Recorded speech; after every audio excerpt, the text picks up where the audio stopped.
The old woman's knees hit the cold kitchen floor with a dull thud. Soap water spilled across the tiles, soaking her worn uniform as her hands trembled uncontrollably. Her breath came short and shallow, chest rising in panic. Above her, a sharp female voice cut through the air like a blade. "Clean it again." I said again. The woman tried to stand, but her body failed her. Her eyes burned with tears she refused to let fall. In that moment, she was not weak, but she was breaking. Then suddenly, the front door creaked open. Footsteps stopped. Silence swallowed the room.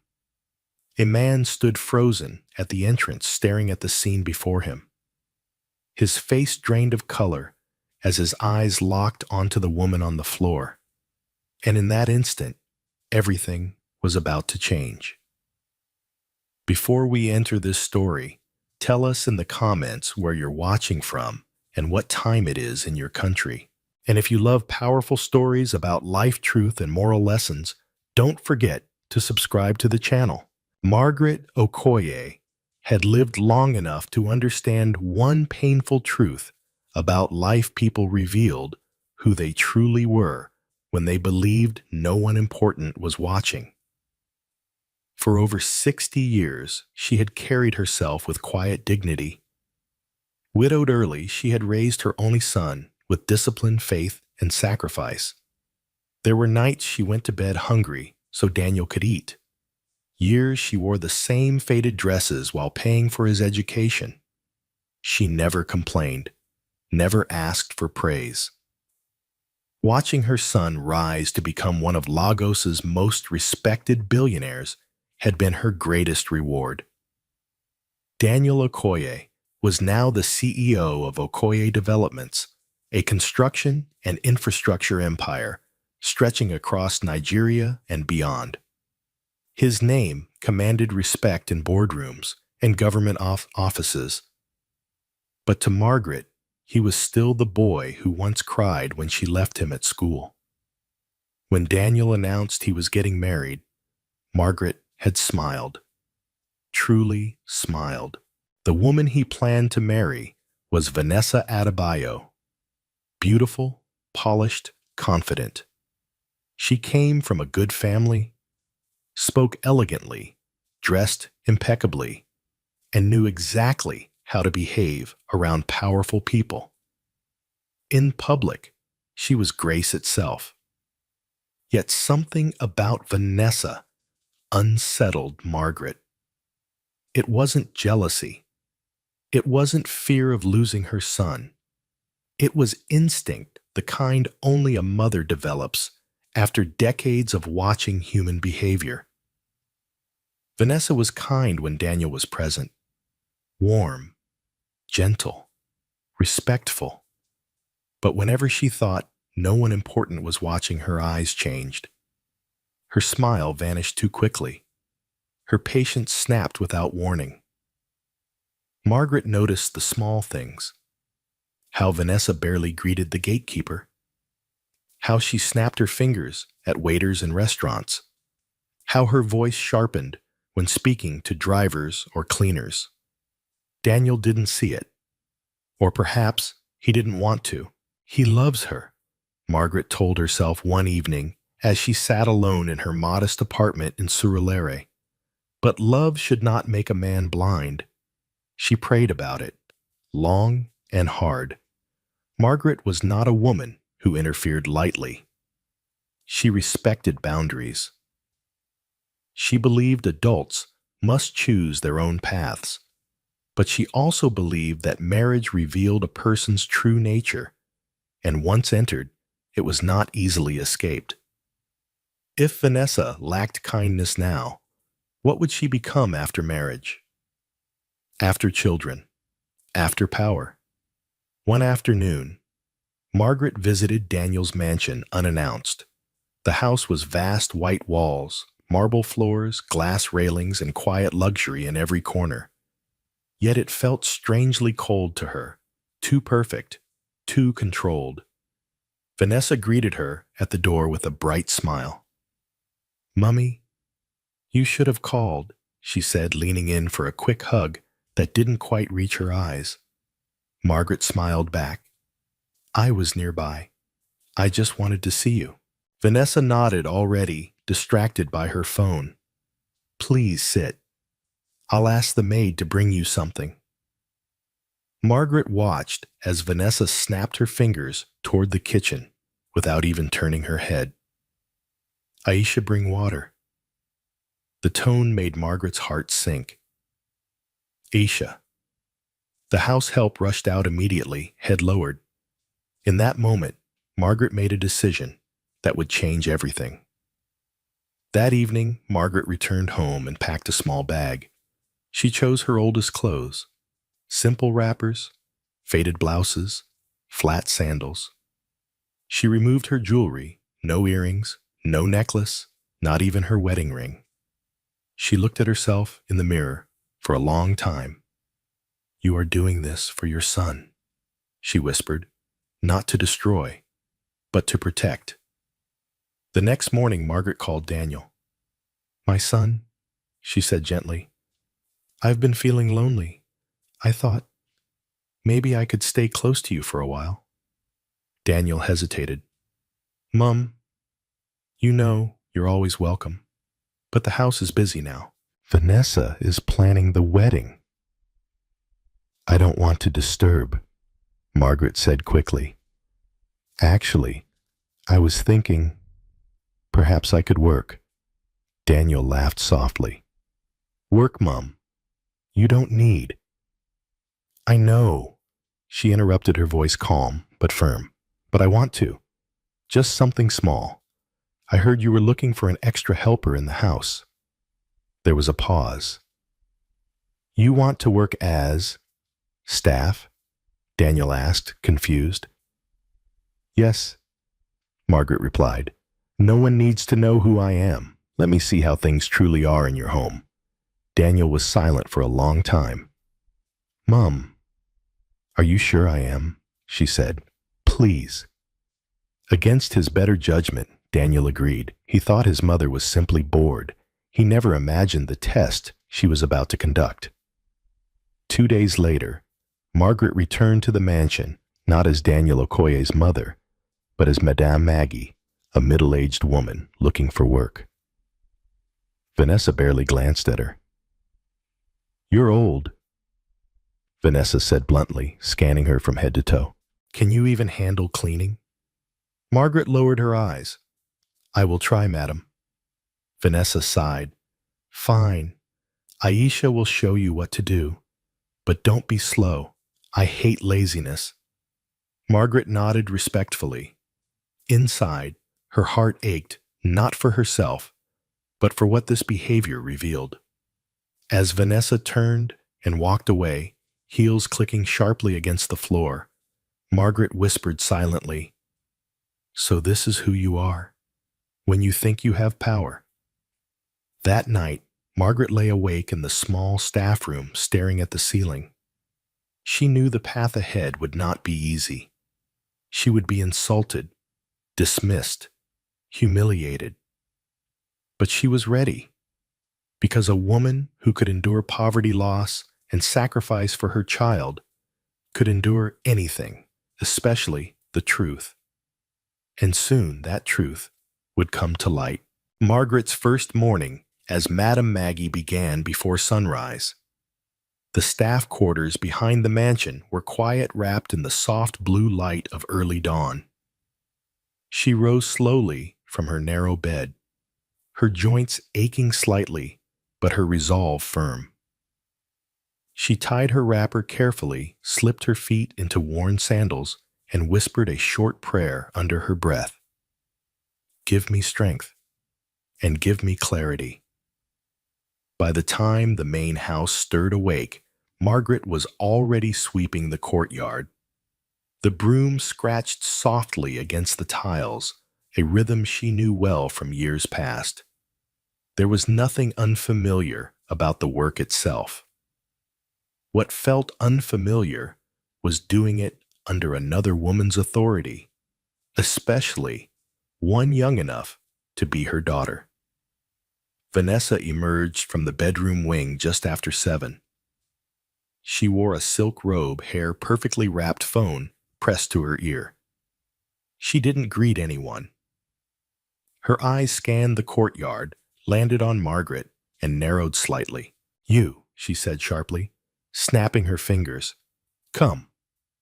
Margaret set the broom aside and walked over, head bowed slightly. "Yes, madam." Vanessa wrinkled her nose. "Didn't anyone teach you how to sweep properly? The corners are still dusty." Margaret looked down. There was barely a speck of dirt. "I will redo it," she said softly.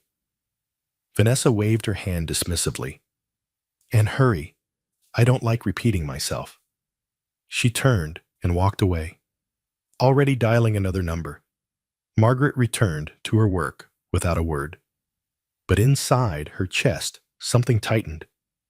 Aisha watched from the doorway. Later, when Vanessa had left for a brunch meeting, Aisha approached Margaret quietly. "Please don't mind her," Aisha whispered. "She's difficult."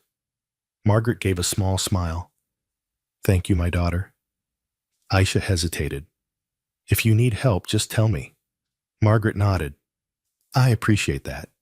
Throughout the day, Margaret was given task after task. Wash the windows, then redo them, because Vanessa claimed they were streaky. Prepare vegetables, then throw them away, because Vanessa decided she wanted something else. Mop the living room, then mop it again after Vanessa walked through with muddy shoes. Each instruction came with a sharp tone, never a please, never a thank you. When Daniel came home in the evening, everything changed. Vanessa transformed instantly. Her voice softened. Her smile widened. She slipped her arm through Daniel's, laughing lightly as she told him about her day. "Oh, darling, the wedding planner was exhausting today," she said sweetly. "But I'm so excited." Daniel smiled, kissing her forehead. "You work too hard." Margaret stood nearby, holding a tray of water glasses. Daniel glanced at her. "You must be the new helper." "Thank you for coming." His voice was polite, respectful. Margaret met his eyes briefly, then lowered hers. "You're welcome, sir." Vanessa's smile flickered for just a second. "She's slow," Vanessa added casually. "But Aisha says she'll learn." Daniel frowned slightly. Everyone deserves time to adjust. Vanessa laughed lightly, brushing it off. "Of course." Margaret felt a strange mix of emotions swirl inside her. Pride at her son's kindness, pain at his blindness. That night, as Margaret scrubbed pots in the kitchen, Vanessa stormed in. "Why is dinner not ready yet?" she demanded. "We're almost done," Madam Aisha said quickly. Vanessa's eyes locked onto Margaret. "Almost, or slow again?" Margaret wiped her hands. "I apologize. It will be ready shortly." Vanessa stepped closer, her voice low and cutting. "See that it is? I don't tolerate incompetence." She turned and left. Aisha's shoulders slumped. "I'm sorry," she whispered. Margaret shook her head gently. "This is not your fault." Later after dinner, Daniel went to his study to take a call. Vanessa disappeared into the bedroom. Margaret sat alone in the kitchen, massaging her tired hands. Her thoughts drifted. She remembered Daniel, as a child, helping her fetch water, insisting on carrying buckets too heavy for his small arms. She remembered teaching him to greet elders, to respect everyone, regardless of status. What happened, she wondered quietly. Or has this always been here, hidden? The next few days followed the same pattern. When Daniel was home, Vanessa played the perfect fiancé. When he left, the mask dropped. One afternoon, Vanessa entered the kitchen while Margaret was peeling yams. "Why are you sitting?" Vanessa snapped. Margaret looked up. "I was peeling madam." Vanessa scoffed. "You sit when you rest, not when you work. Stand." Margaret slowly rose to her feet.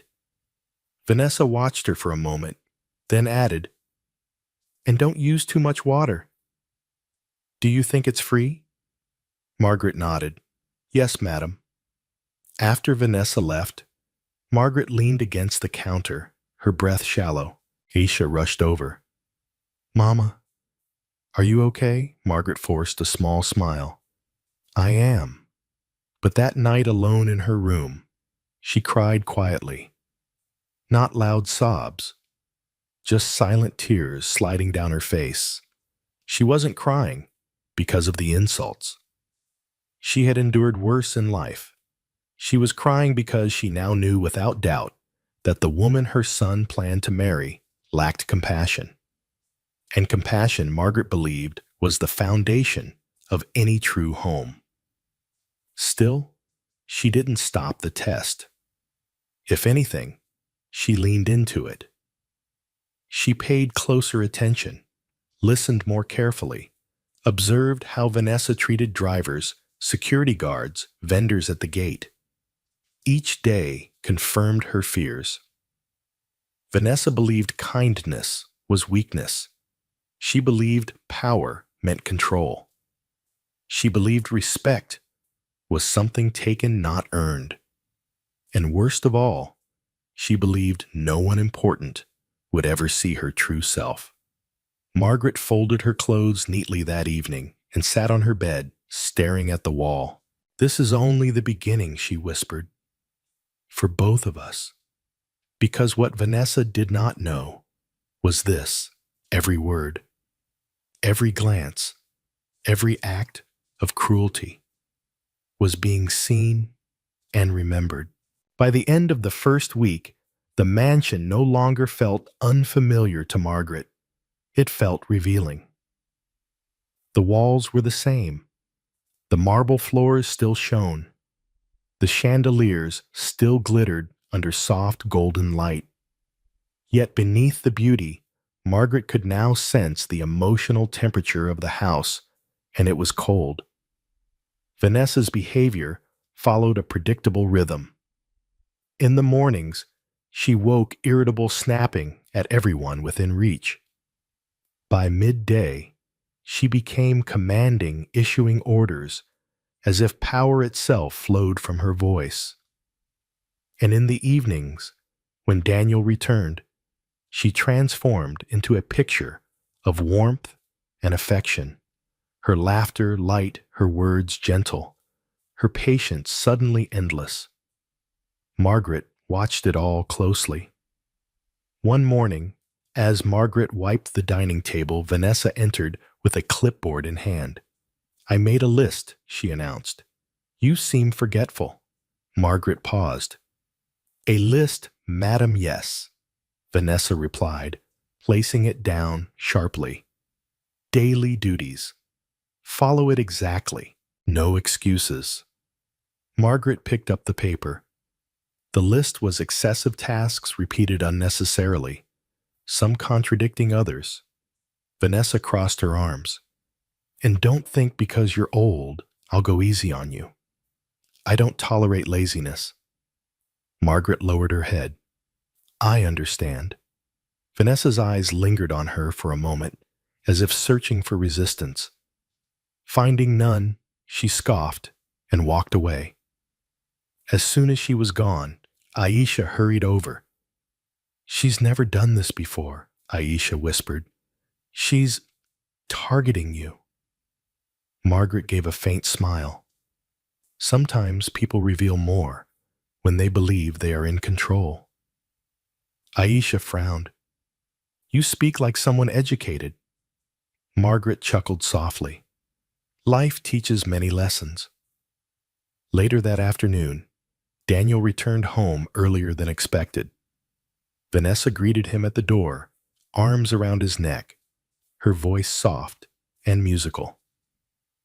"You're early," she said sweetly. Everything okay? Just wanted to come home, Daniel replied, smiling. Where's everyone? In the kitchen, Vanessa said quickly. They're cleaning. Daniel walked toward the kitchen and stopped. Margaret was scrubbing the floor on her knees. Her back was bent. Her hands were red from soap and water. A bucket sat beside her. Daniel frowned.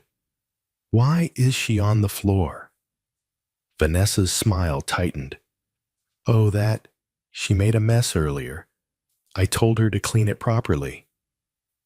Margaret did not look up. Daniel hesitated.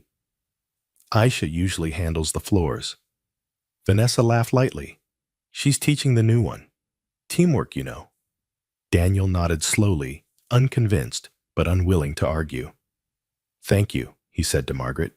You can stop now. Margaret looked up startled. Sir, I said you can stop. Daniel repeated. Vanessa's eyes flashed. Oh no. Darling, she interrupted. If she doesn't finish, she won't learn. Daniel glanced between them. It's fine, Vanessa. For a split second, Vanessa's expression hardened, but she quickly masked it. Of course, she said, forcing a smile. Whatever you say. Margaret stood slowly, her knees stiff. Thank you, sir, she murmured. That night, Vanessa confronted Margaret in the corridor.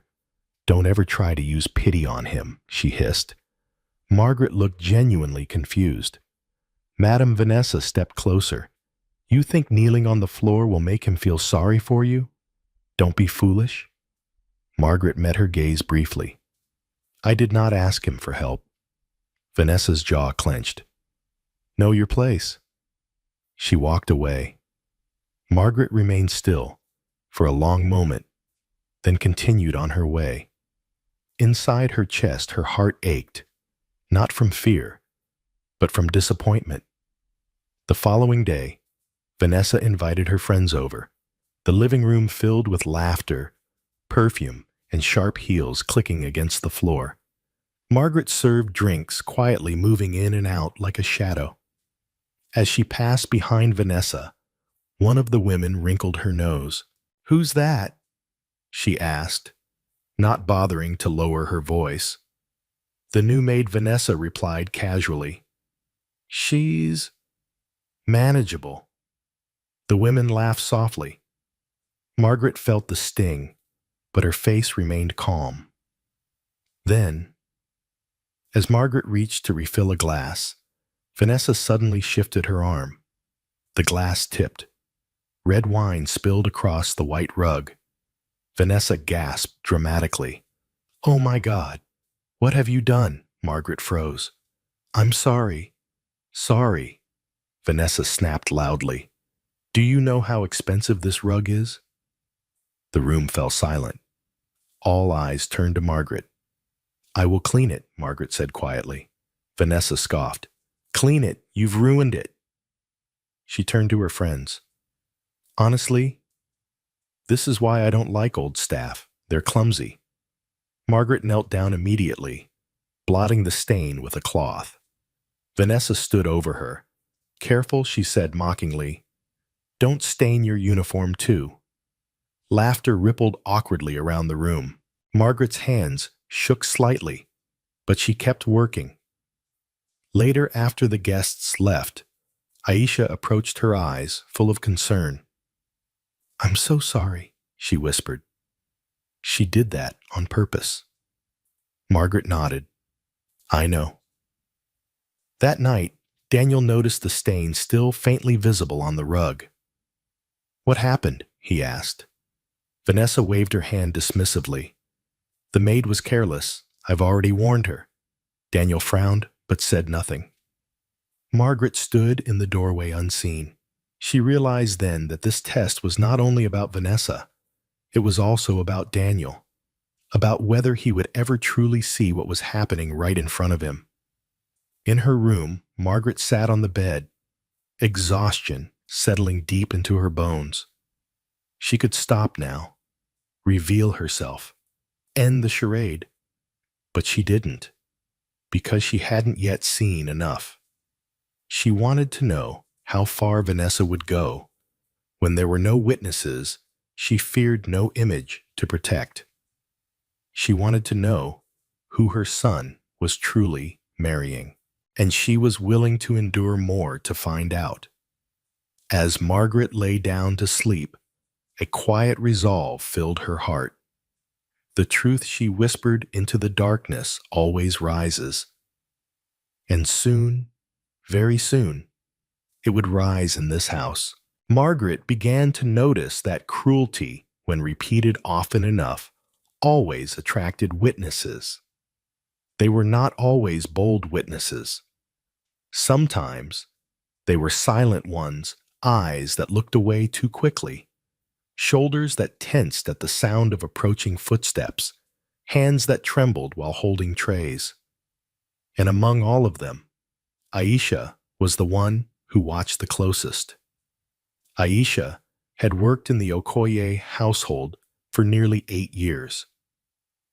She had seen staff come and go, watched Daniel grow from a young professional into a powerful businessman, and observed how the atmosphere of the house shifted the moment Vanessa entered it. But until Margaret arrived, Aisha had never seen anyone endure Vanessa's behavior with such quiet steadiness. One evening, as they washed dishes together, after dinner, Aisha finally spoke. "Mama, Maggie," she said softly, keeping her voice low. "Why do you say nothing?" Margaret glanced at her. "About what my daughter Aisha swallowed, about how she treats you. It's not right." Margaret rinsed the plate slowly. "Sometimes, silence allows people to speak more clearly." Aisha frowned. "But it hurts." Margaret met her eyes gently. "Yes, but pain can also reveal truth." Aisha didn't fully understand, but she nodded. Over the next few days, Aisha became Margaret's quiet ally. She showed her where extra supplies were kept, so Vanessa couldn't accuse her of wasting resources. She warned her when Vanessa was in a particularly foul mood. She even stepped in once or twice, taking blame for mistakes that weren't Margaret's. "You don't have to do that," Margaret told her one afternoon. Aisha shrugged. Someone should. Margaret's respect for the young woman grew. One morning, Vanessa returned from a phone call, visibly irritated.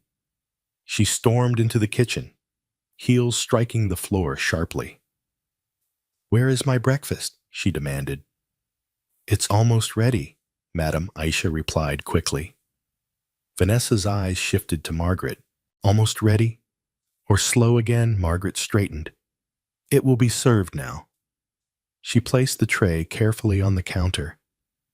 Vanessa lifted the lid, glanced inside, and scoffed. "Is this how you plate food? Have you never worked in a decent house before?" Margaret remained silent. Vanessa pushed the tray away slightly. "Redo it." Aisha spoke up before she could stop herself. "Madam, the food is fine." Vanessa turned sharply. "Did I ask you?"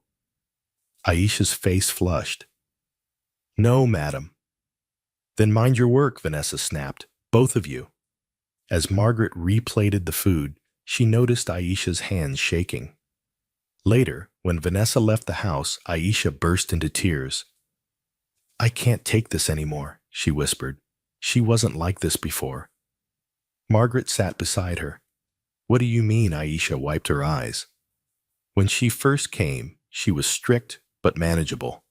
But since the wedding plans started, it's like she needs to control everything. Everyone." Margaret listened carefully.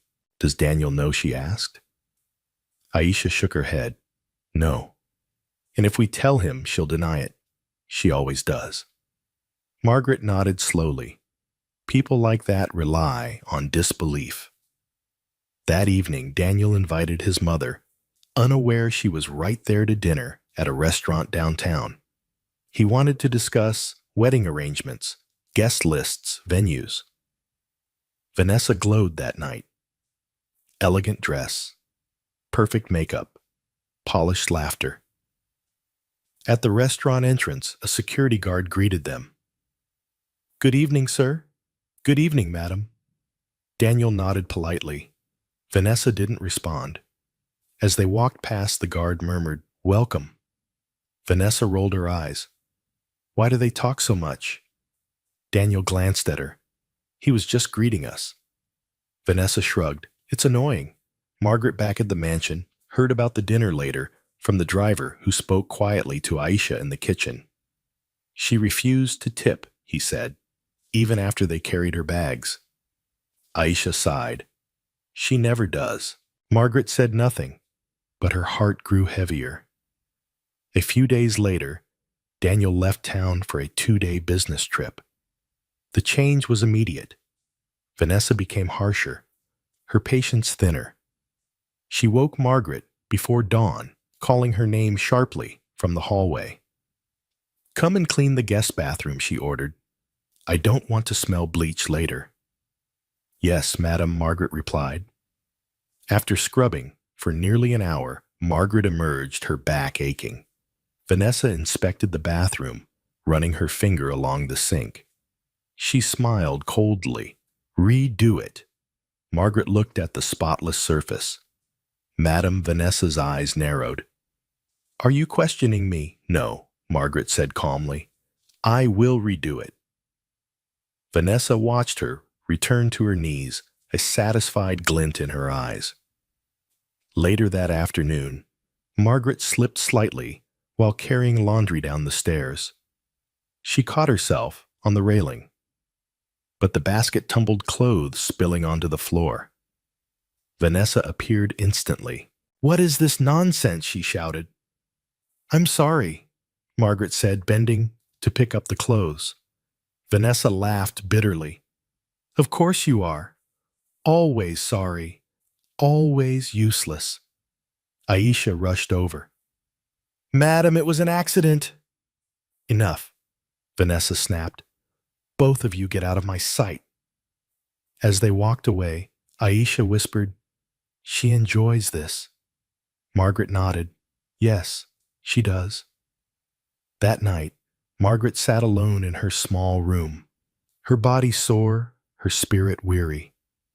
She thought of Daniel, of the man he had become, of the woman he believed he was marrying, and she wondered how many people had already suffered in silence because they were invisible to power.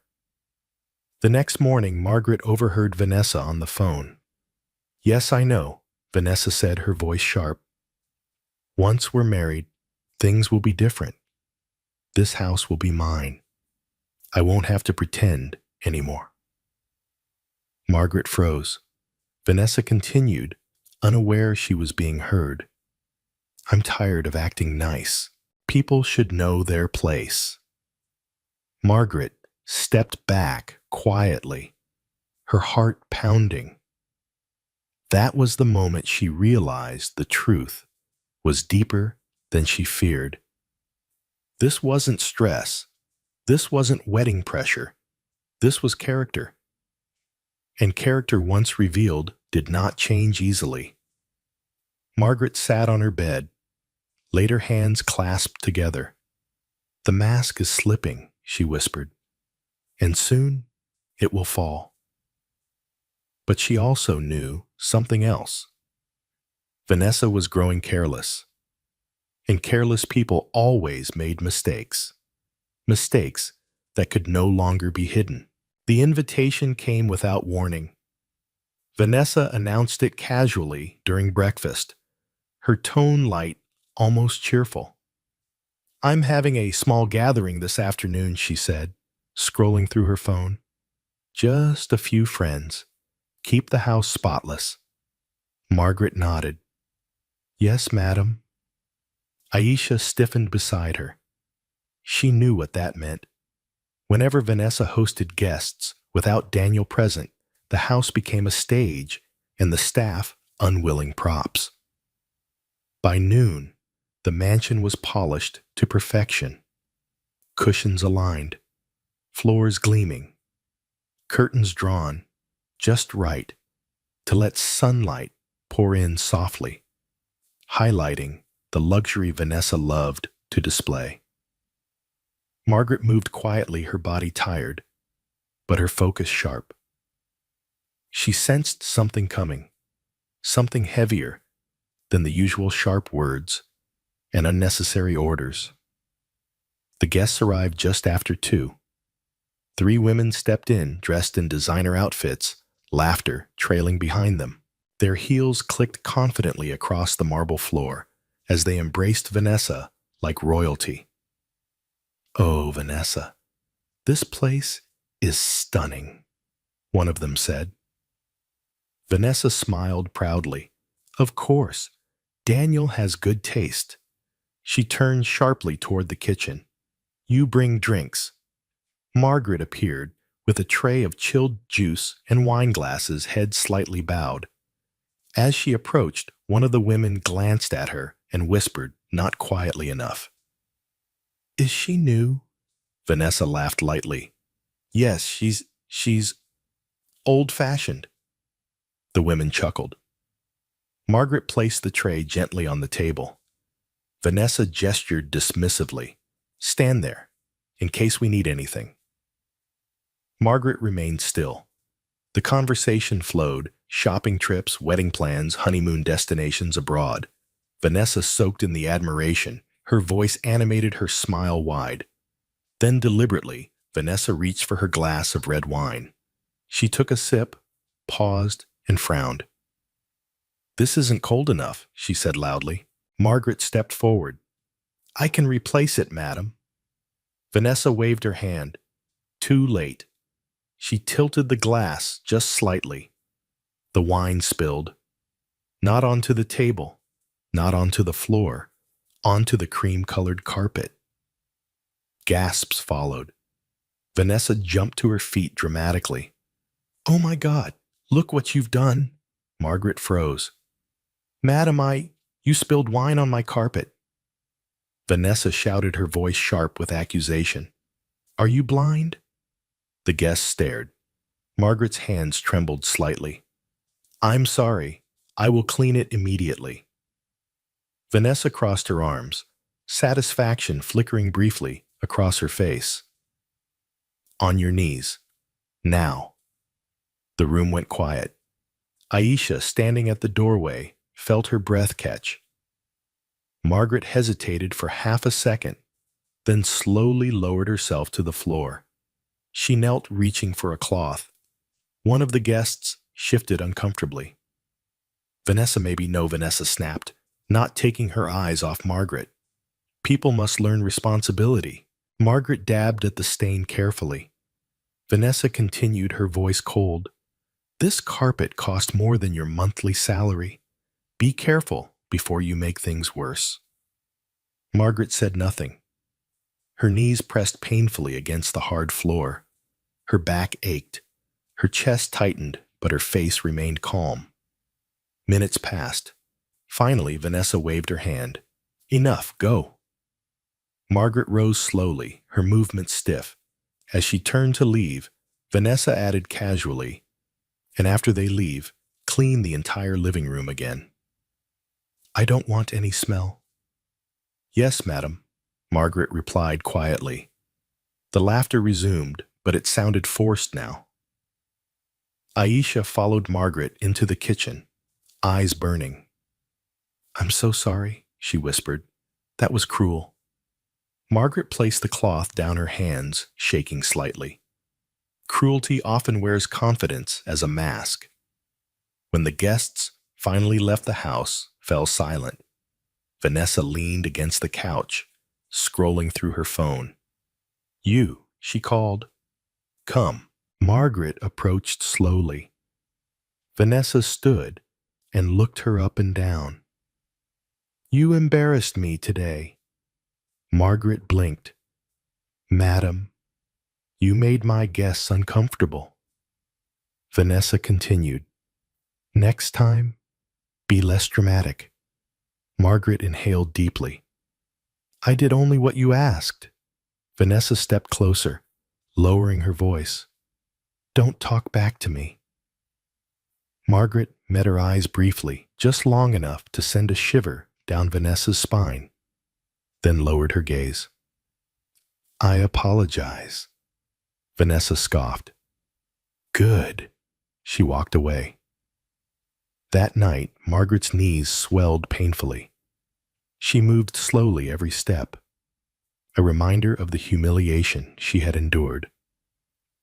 Daniel returned late that evening, tired from travel. "Everything okay?" he asked casually as he loosened his tie. Vanessa smiled sweetly. "Of course. Just a quiet day." Margaret passed through the hallway silently. Daniel noticed her slow gait. "Are you all right?" he asked. Margaret paused. "Yes, sir," Vanessa interrupted quickly. "She's fine. Just old." Daniel frowned, but said nothing. Later that night, as Margaret lay in bed, sleep refused to come. Her body hurt, but her mind was restless. She replayed the scene in the living room over and over, not because of the pain, but because of the pleasure she had seen in Vanessa's eyes. That was what frightened her most. Vanessa hadn't lost control. She had enjoyed it. The next morning, Margaret woke with a fever. Aisha noticed immediately. "Mama, you're not well." Margaret shook her head gently.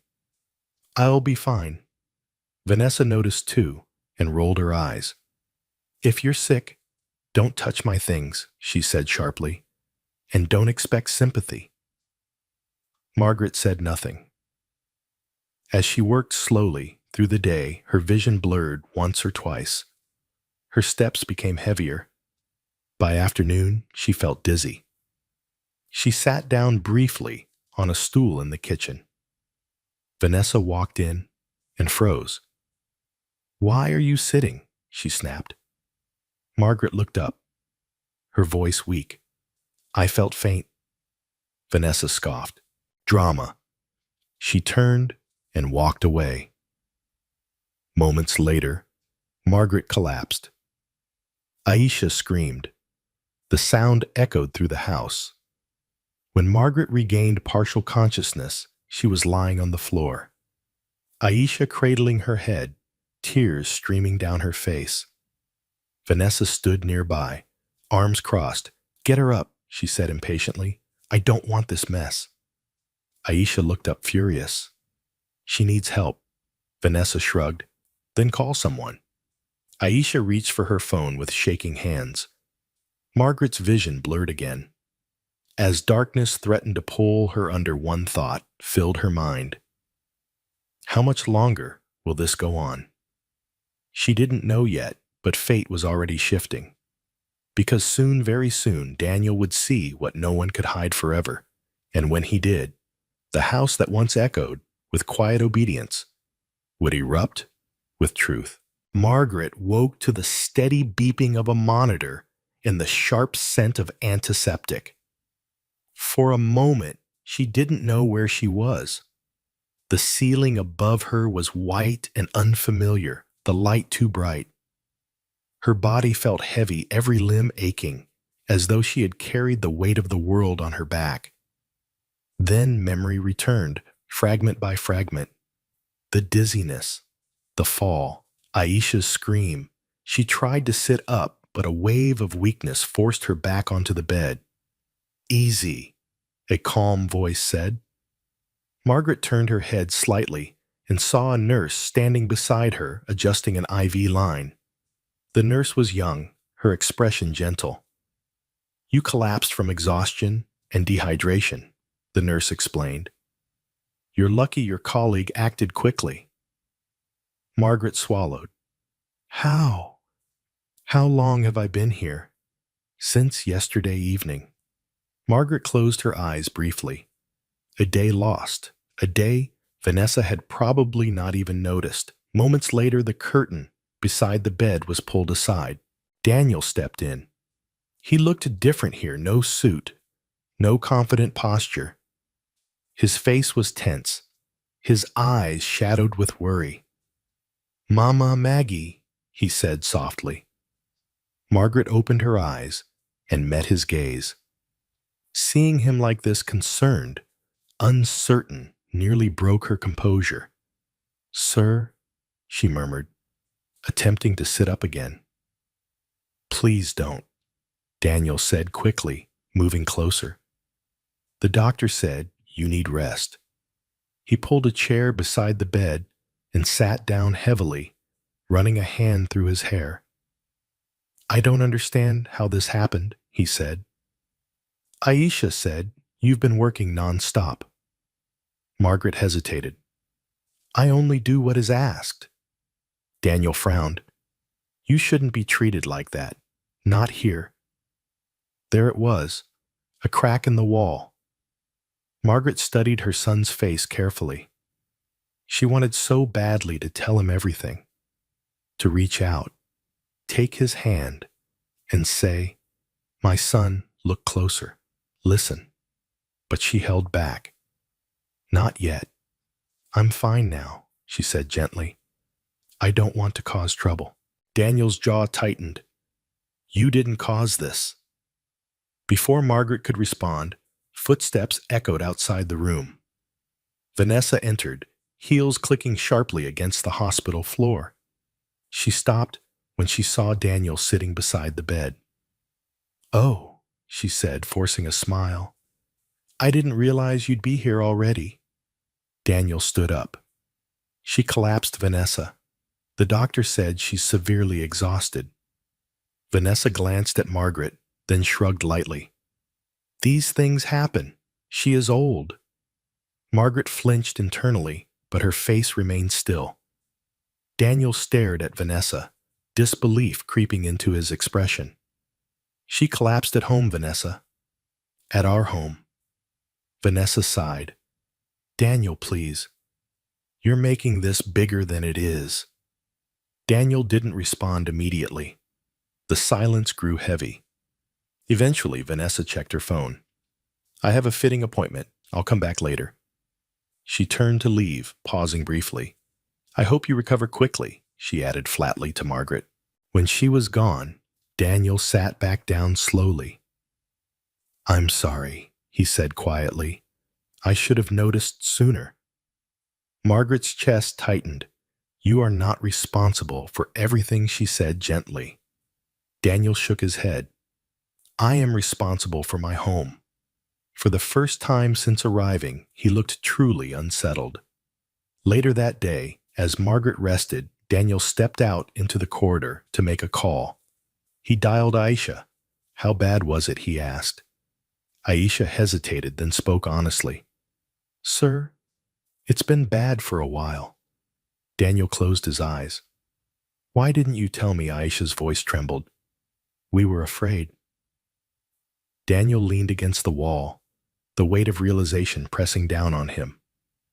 That evening, Margaret was discharged. Daniel insisted on bringing her back to the mansion himself.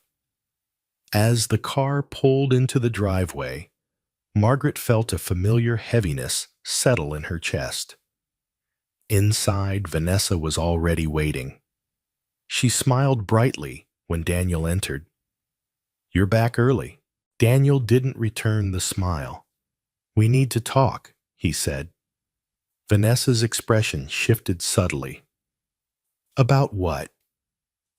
"About how you treat people in this house." Vanessa laughed lightly. "Daniel, now is not the time." "It is," he interrupted. Margaret stood quietly near the door, unseen but listening. "I saw her today," Daniel continued, "in a hospital bed, because she was pushed beyond her limits." Vanessa crossed her arms. "You're exaggerating." Daniel took a deep breath. "Aisha told me things." Vanessa's eyes flashed. "So now the staff are lying to you?" Daniel's voice hardened. "They're afraid of you." The words hung in the air. Vanessa scoffed. "That's ridiculous." Daniel studied her carefully, as if seeing her clearly for the first time. "I want to believe you," he said slowly. but something doesn't feel right anymore. Vanessa forced a smile. You're tired, that's all. Daniel turned toward Margaret. Please go and rest. Margaret bowed her head slightly and walked away, her heart pounding. Behind her, the argument resumed in hushed but heated tones. That night, Margaret lay awake staring at the ceiling. For the first time, Daniel was questioning, listening, watching, but questioning was not enough. Truth required confrontation. The next morning, Daniel left early for work.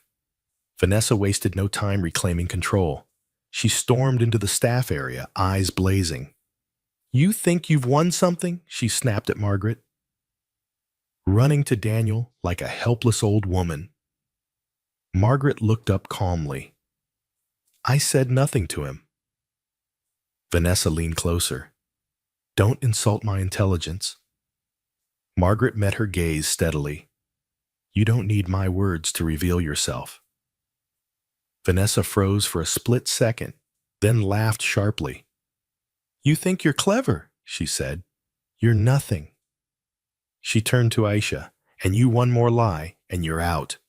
Aisha looked down, trembling. Margaret placed a gentle hand on Aisha's arm. Go, she said softly. I will handle this. Vanessa smirked. Handle what? You can barely stand. Margaret straightened slowly, her posture dignified despite her exhaustion. You mistake silence for weakness, she said calmly. Vanessa stared at her, unsettled by the quiet authority in her voice. Before she could respond, a car pulled into the driveway. Daniel was back. He entered the house unexpectedly, stopping when he sensed the tension in the room. What's going on? He asked. No one answered immediately. Margaret lowered her eyes again. Vanessa smiled tightly. Nothing, darling. Daniel's gaze lingered on Margaret, then on Aisha, then back to Vanessa. He said nothing. But in his eyes, something had shifted. Suspicion had taken root, and once planted, it would not be easily uprooted, because from this moment on, Daniel would start paying attention, and the truth, long buried under politeness and denial, was preparing to surface. From the moment Daniel returned unexpectedly that morning, the atmosphere inside the mansion shifted. It was subtle, but unmistakable. Vanessa sensed it immediately. Daniel did not raise his voice. He did not accuse her. He did not confront her openly. But he watched, quietly, closely, and for someone like Vanessa, that was far more dangerous. After Daniel left again for work, Vanessa's smile vanished the second the door closed behind him. She turned slowly toward Margaret. Her eyes were cold. So, Vanessa said, folding her arms, you think you're clever. Margaret remained still, her hands resting calmly in front of her. I think nothing, madam. Vanessa scoffed. Don't pretend. You've been playing a game since the day you arrived. Margaret lifted her gaze slightly. I have only done my work. Vanessa laughed sharply. Your work, please. You collapse once and suddenly Daniel is looking at me like I'm a monster. Margaret said nothing. Vanessa stepped closer, lowering her voice. Let me make something very clear. This house will soon be mine. And when it is, I decide who stays and who goes. Margaret met her eyes. Power borrowed is not power owned. The words slipped out before Margaret could stop herself. Vanessa froze. What did you say? She demanded. Margaret lowered her gaze again. Nothing, madam. Forgive me. But Vanessa had heard enough. Her face flushed with anger. You think because you're old, you can speak to me any way you want. She turned toward the corridor. Aisha. Aisha appeared hesitantly. Pack your things, Vanessa snapped. You're dismissed. Aisha's eyes widened. Madam, what did I do? You're stirring trouble, Vanessa said coldly. And I won't tolerate disloyalty. Margaret's heart dropped. Madam Margaret said gently, please don't punish her. She has done nothing wrong. Vanessa turned on her. You don't give orders here. Aisha's voice trembled. Sir Daniel didn't say. Vanessa raised her hand sharply. I said, pack. Tears streamed down Aisha's face as she turned away. Margaret felt a sharp pain in her chest, not physical this time, but moral. This was it. This was the line. She stepped forward, her voice steady but firm. Vanessa. Vanessa spun around. Did you just call me by my name? Yes, Margaret replied calmly, because what you are doing is wrong. For a split second, the room went silent. Then Vanessa laughed a harsh, bitter sound. You really have lost your mind, she said. Security.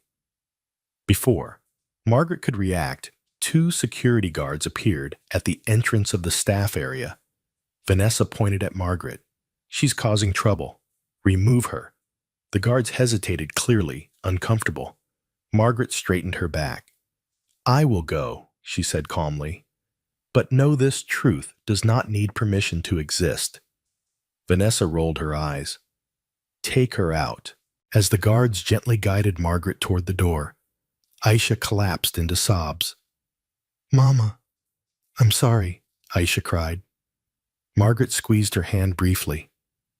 Hold your head high, she whispered. Your integrity is intact. They reached the front entrance just as a familiar car pulled into the driveway. The engine cut. The door opened. Daniel stepped out. He froze. What is going on? He demanded, his eyes locking onto the scene. Before him, 2 guards holding Margaret Aisha, crying in the background, Vanessa standing stiffly behind them. Vanessa rushed forward instantly. Darling, it's nothing. The maid is being difficult. Daniel looked at Margaret. Is that true? Margaret opened her mouth, then closed it. She simply shook her head. Daniel turned to the guards. Let her go. They released her immediately. Daniel's gaze hardened as he faced Vanessa. Why was she being removed? Vanessa crossed her arms. She's disrespectful. She's turning the staff against me.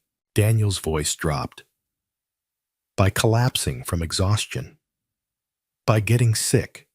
Vanessa scoffed. You're choosing her over me now. Daniel didn't answer right away.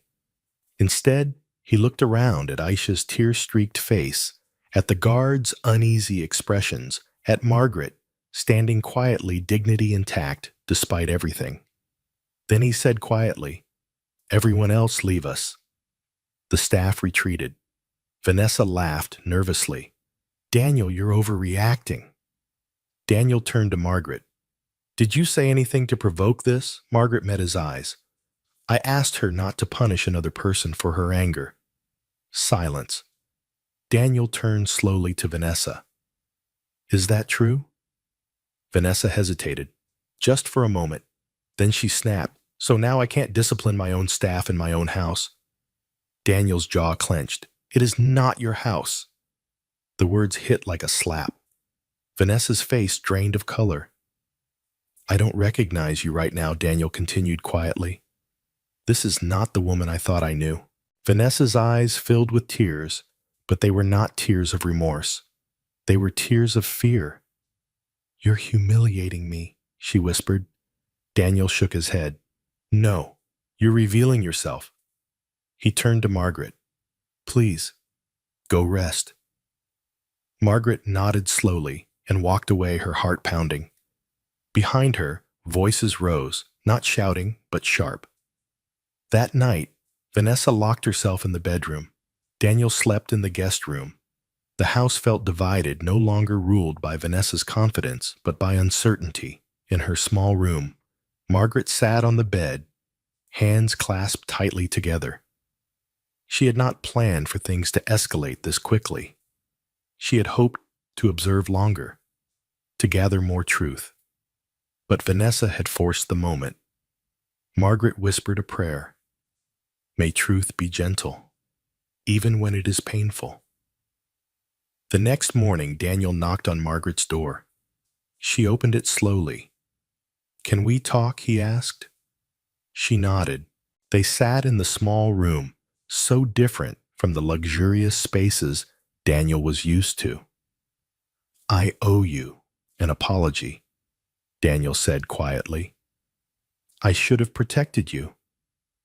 Margaret smiled softly. Protection begins with awareness. Daniel hesitated. There's something about you, something familiar. Margaret's heart skipped, but she remained calm. People are often more alike than we realize, she said. Daniel nodded slowly. I need time, he admitted, but I promise I won't ignore this anymore. Margaret placed a gentle hand over his. That is all truth ever asks for. As Daniel left the room, Margaret exhaled deeply. The test was reaching its breaking point. Vanessa's control was slipping. Daniel's eyes were opening. And the truth, once stirred, would not settle quietly again. Because the next step would require more than observation. It would require revelation. Daniel did not sleep that night. In the quiet of the guest room, he lay awake, staring at the ceiling as questions circled his mind like restless birds.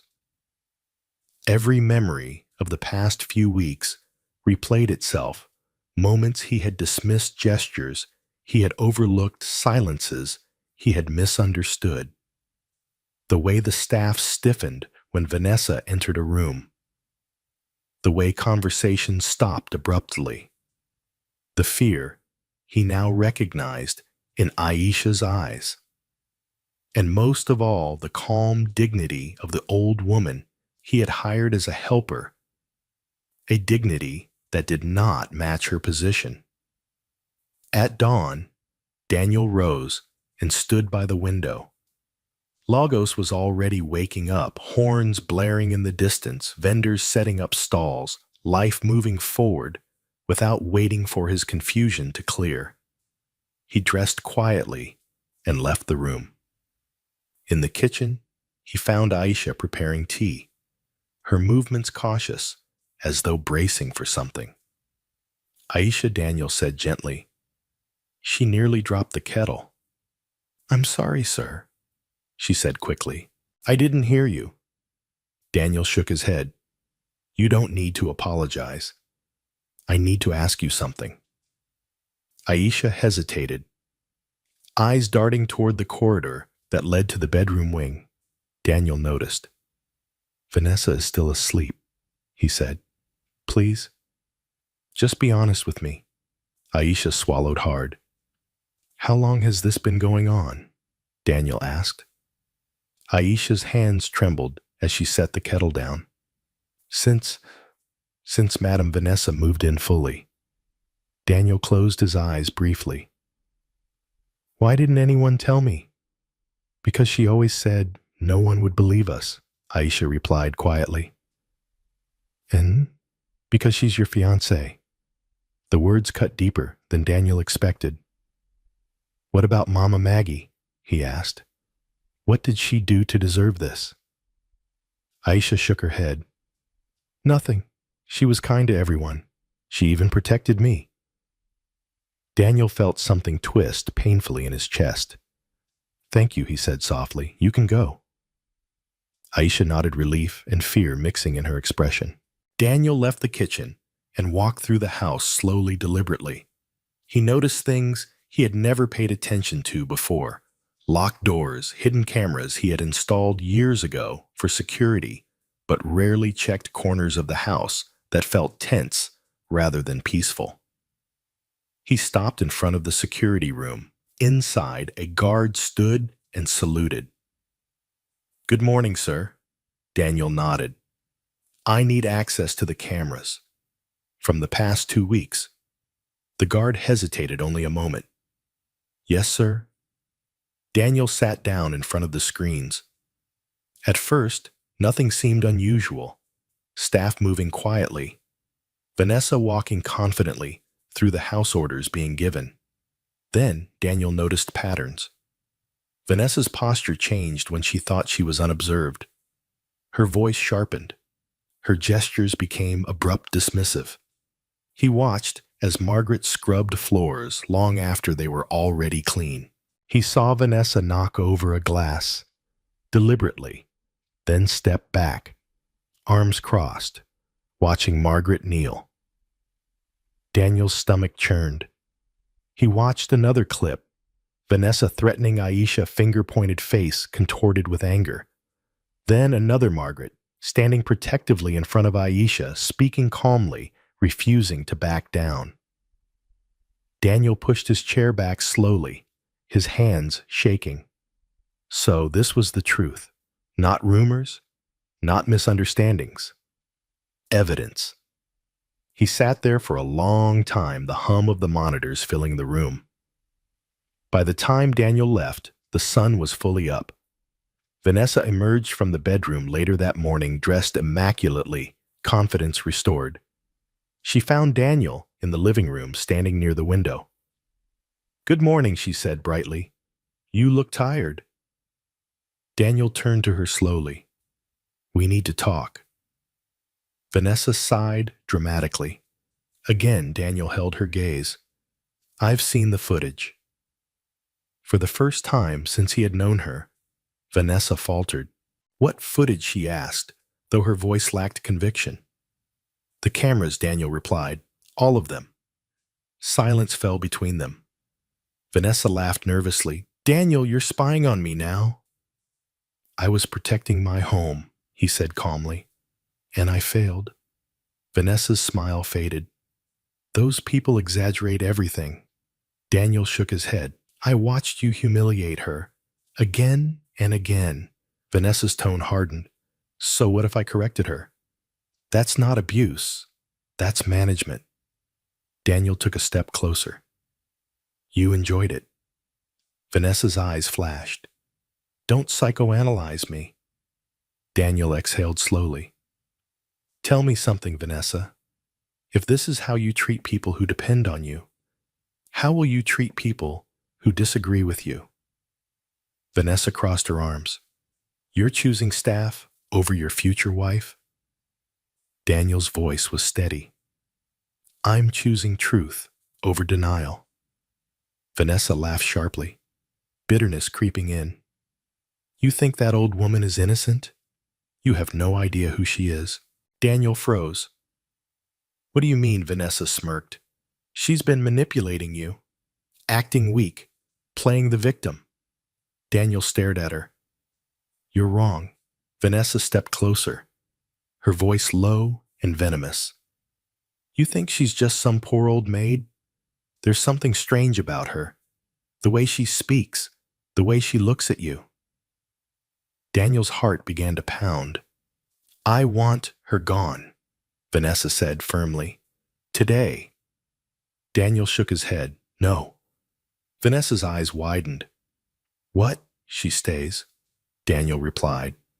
"And until I understand everything, you and I are putting the wedding plans on hold." The words landed like a bomb. Vanessa's face flushed red. "You can't be serious." "I am," Daniel said quietly. "I need time." Vanessa laughed hysterically. "After everything I've done for you," Daniel didn't respond. Vanessa's laughter turned to fury. "You'll regret this." She stormed past him, heels striking the floor angrily. Daniel remained where he was, his heart heavy but resolute. Later that afternoon, Daniel knocked gently on Margaret's door.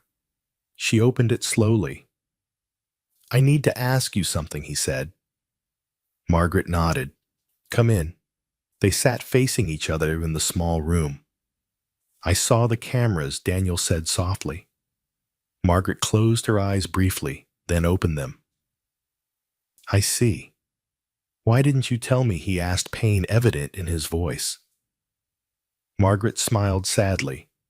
Because you needed to see it yourself. Daniel leaned forward, his voice breaking. I trusted her. Margaret reached out and placed her hand over his. Trust is not a weakness. Blindness is. Daniel swallowed hard. There's something about you. The way you speak. Your strength. Margaret met his gaze, her eyes warm, filled with something deeper. Sometimes, she said gently, the people closest to us are the ones we recognize last. Daniel stared at her, a strange sense of familiarity flooding him. Who are you? He whispered. Margaret did not answer. Not yet. Outside the room, Vanessa stood silently in the hallway listening. Her expression was dark. She realized then that the ground beneath her feet was shifting and fast.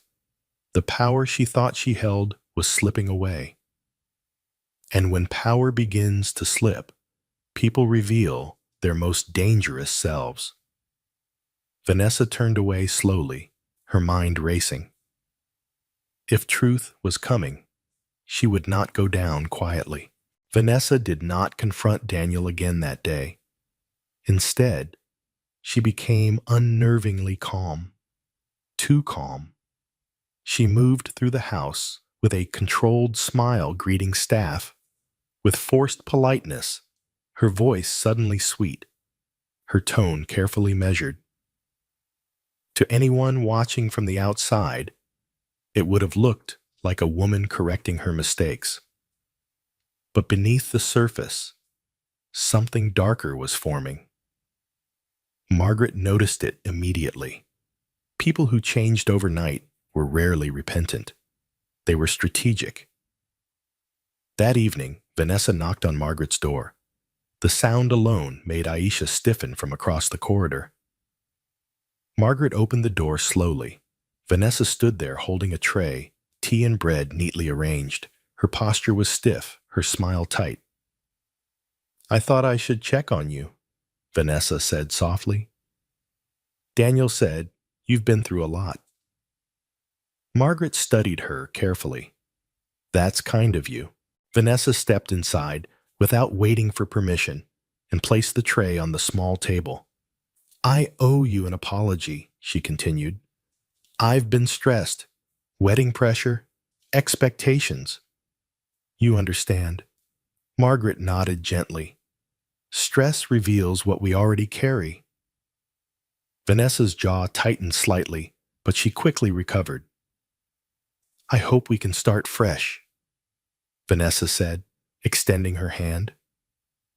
Margaret looked at the hand for a moment, then took it briefly. I hold no grudges, Margaret said calmly. Vanessa smiled relief, flickering across her face. But as she turned to leave, her eyes hardened.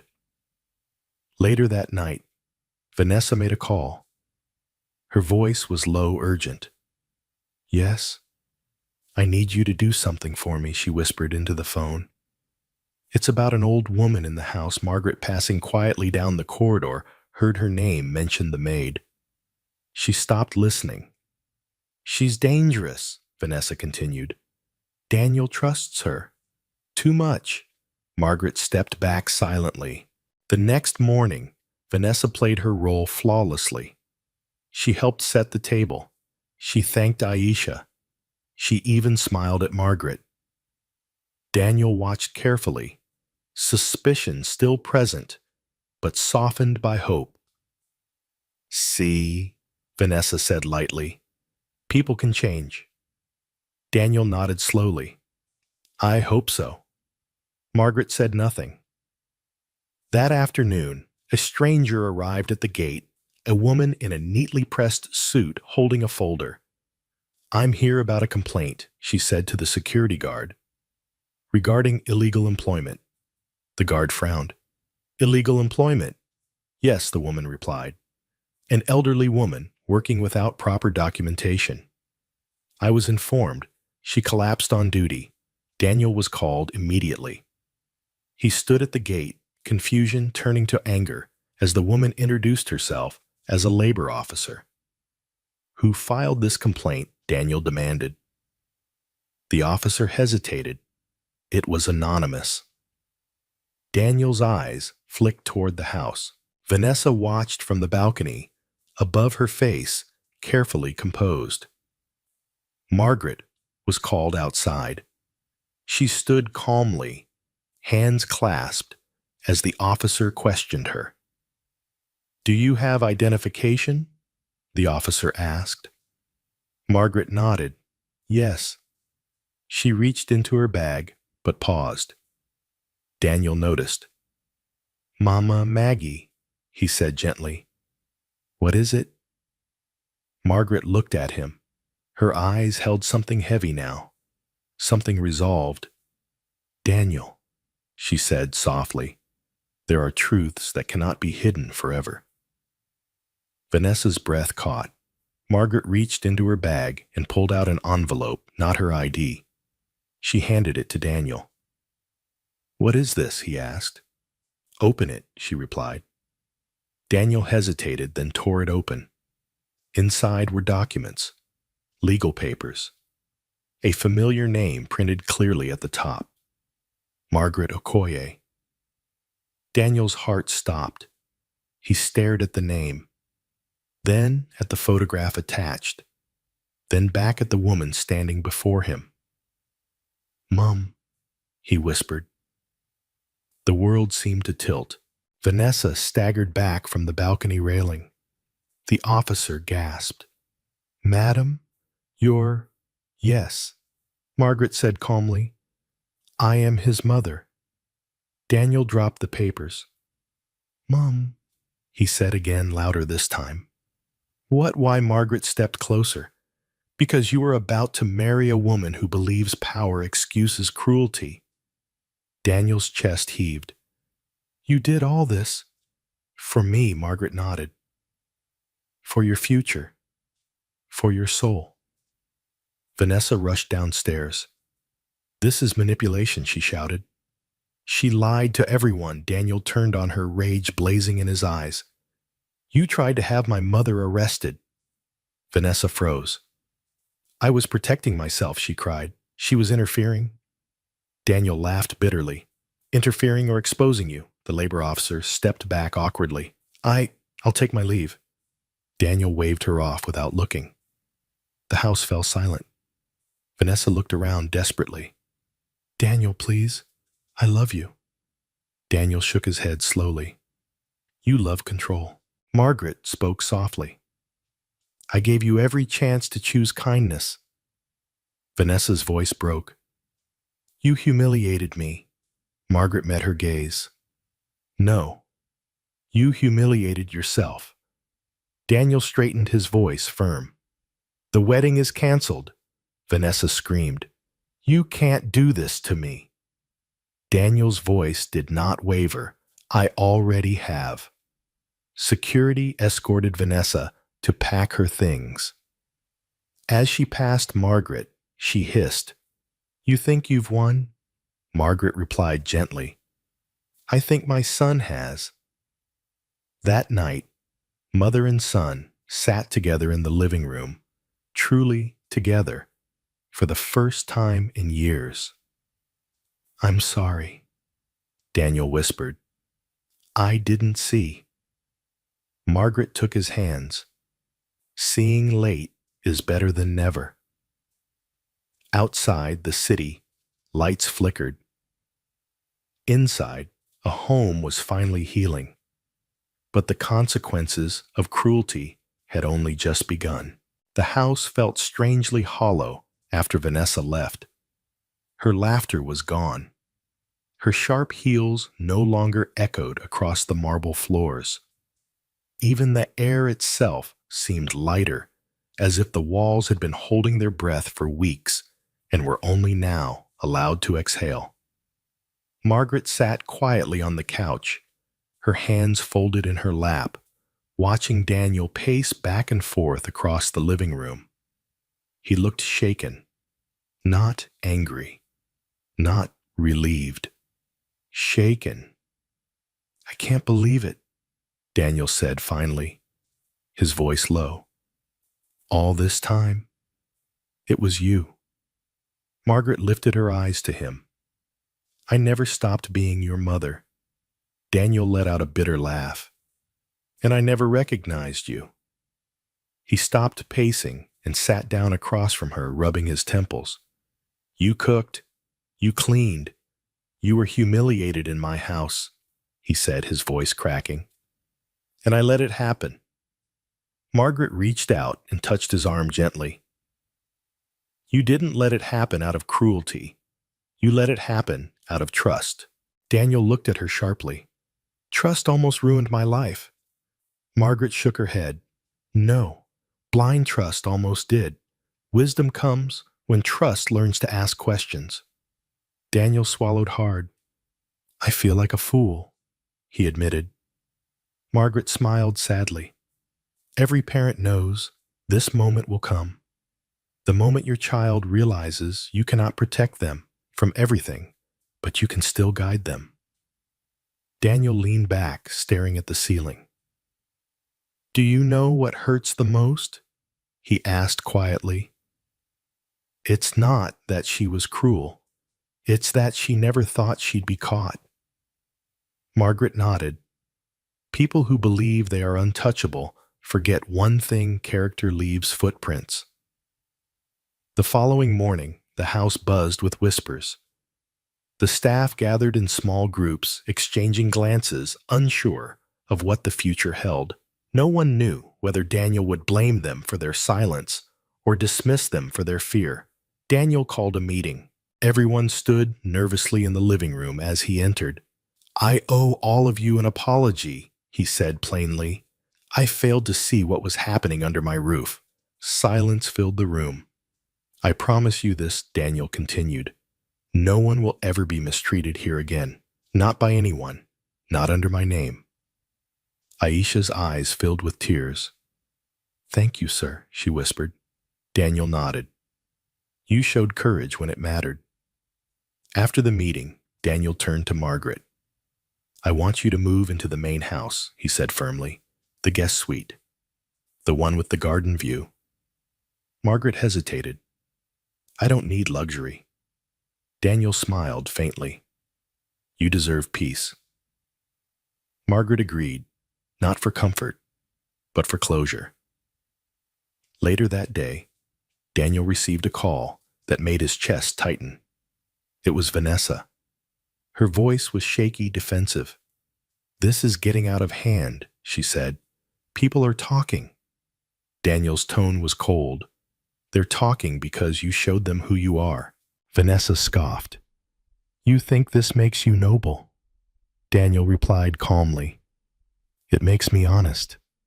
She hung up.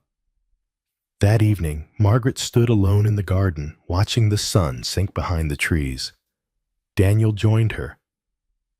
"I thought success meant control," he said quietly. "Now I realize it means responsibility." Margaret smiled. "Then you've learned the lesson most never do." Daniel looked at her. "Will you ever forgive me?" Margaret turned to him fully. "My son, I never stopped loving you." Forgiveness was never in question. Daniel's eyes burned. For the first time since childhood, he leaned into her embrace. The house that once echoed with power struggles now held something gentler truth. But even as healing began inside the mansion, consequences were unfolding beyond its walls. Vanessa was not done.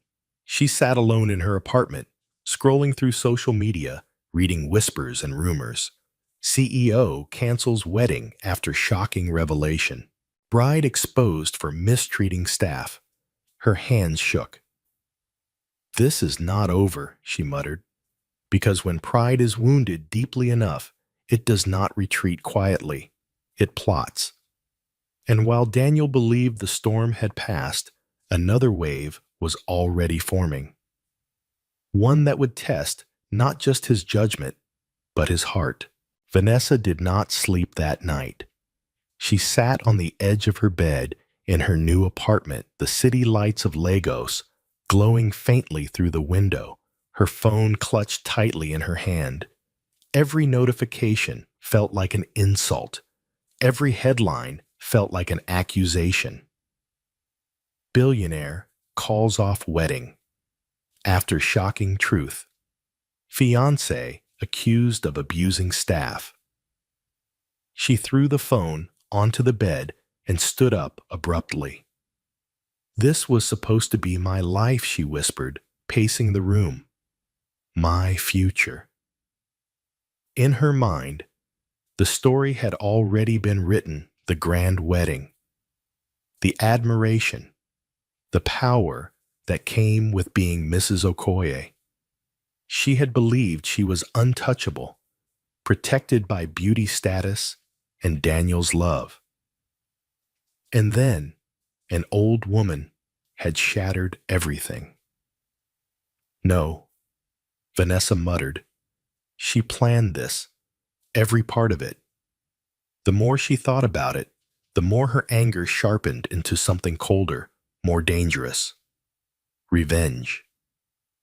The next morning, Daniel arrived at his office early. He tried to bury himself in work meetings, contracts, phone calls, but his thoughts kept drifting back to his mother, to the sight of her kneeling on the floor, to the realization that it had happened under his roof. Around midday, his assistant knocked. "Sir, there's a woman here asking to see you," she said hesitantly. "She says it's urgent." Daniel frowned. "Did she give a name?" "She says, Vanessa Adebayo." Daniel's jaw tightened. "Tell her I'm unavailable." The assistant nodded and left. But minutes later, his phone rang. Unknown number.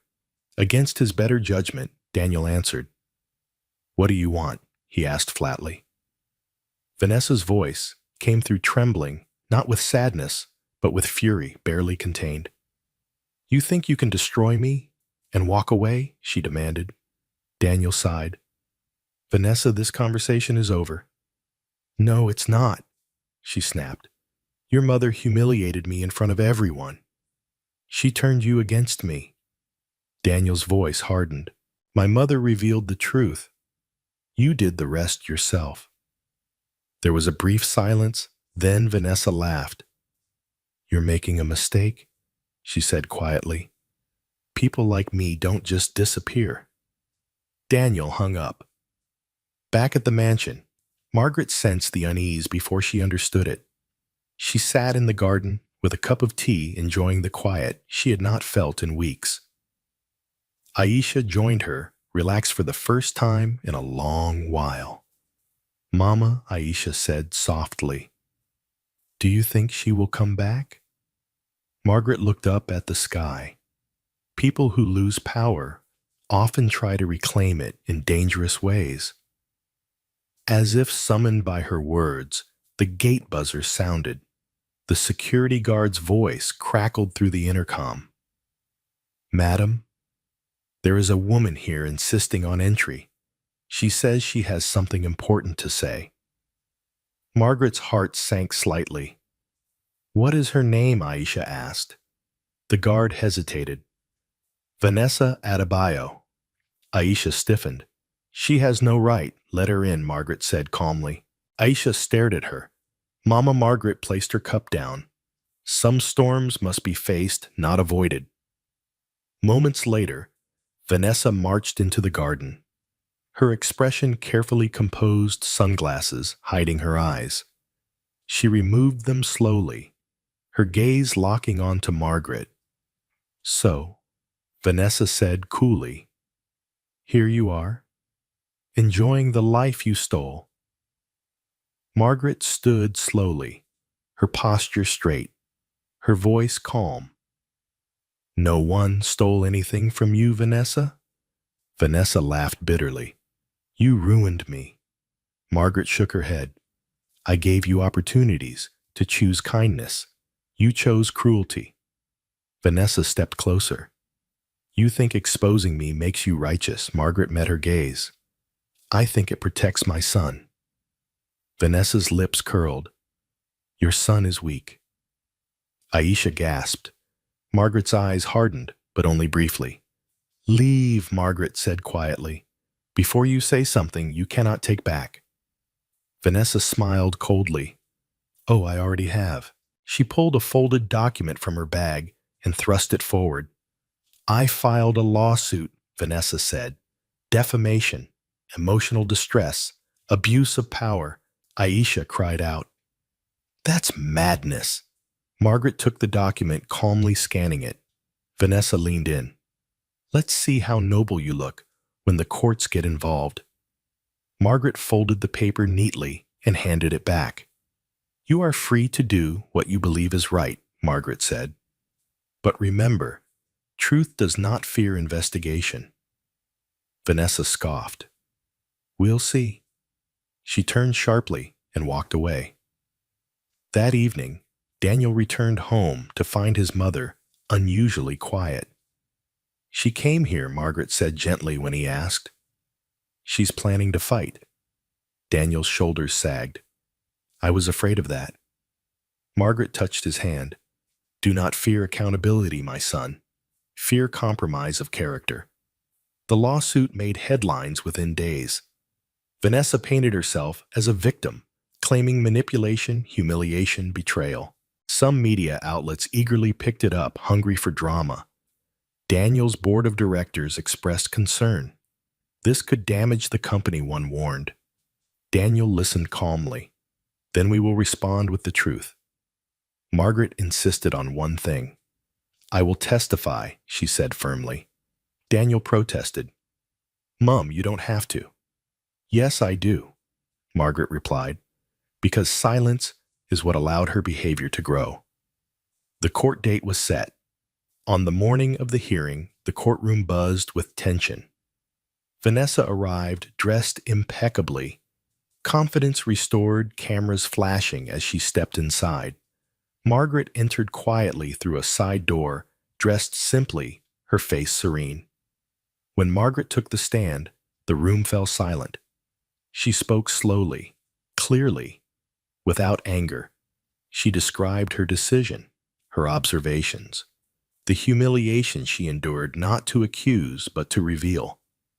She spoke of kindness, of responsibility, of the danger of power without compassion. When Vanessa's lawyer tried to paint her as manipulative, Margaret answered calmly. I did not pretend to be weak, she said. I revealed who she was when she believed no one important was watching. The judge listened intently. Then the footage was played. The courtroom watched in stunned silence as Vanessa's actions unfolded on screen. The truth undeniable and unforgiving. Vanessa's confidence cracked. By the end of the day, the judge dismissed the case.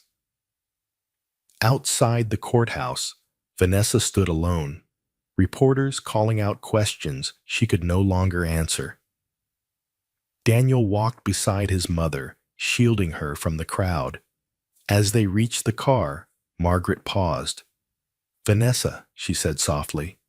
Vanessa looked up, eyes blazing. I pray one day you understand that power is not control, Margaret said. It is care. Vanessa said nothing. The car drove away. That night, back at the mansion, Daniel sat beside his mother. It's over, he said quietly. Margaret smiled gently. No, my son, it's complete.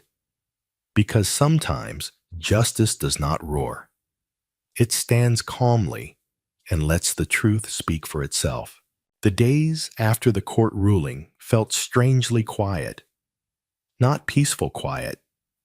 It was the kind of silence that follows a storm when debris still lies scattered and everyone moves carefully, unsure what might still collapse. For Daniel, The victory did not feel triumphant. It felt sobering. At Okoye Developments, whispers followed him through the corridors. Some employees looked at him with renewed respect. Others looked away, unsure how to behave around a man whose private life had so publicly unraveled. In the boardroom, one of the senior directors finally spoke, the thought hanging in the air. "You did the right thing," Mr. Attawell said carefully. "But public perception is fragile." Daniel nodded. "So is integrity." The room went silent. After the meeting, Daniel returned home early. The mansion, once a symbol of success, now felt like a place he needed to relearn. In the garden, he found his mother sitting beneath the mango tree, reading quietly. "Mom," he said, sitting beside her, "do you ever regret it?" Margaret closed the book slowly. "Regret protecting you." Daniel shook his head. "Regret the way you did it, the pain you endured." Margaret smiled faintly. "Pain is temporary. Character is permanent." Daniel exhaled deeply. "I keep thinking, what if you hadn't done this?" Margaret met his eyes. "Then you would have married cruelty and called it love." That night, Daniel couldn't sleep. Memories of Vanessa replayed her laughter, her charm the version of her he thought he knew. He realized something that unsettled him deeply. He hadn't loved Vanessa. He had loved the image of stability she represented, the future she promised, the idea of completeness, and that realization hurt more than betrayal. The next morning, Daniel made a decision.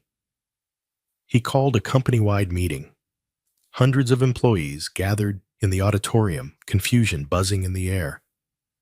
When Daniel stepped onto the stage, the room fell silent. "I won't take much of your time," he began, "but I need to say this clearly." He paused.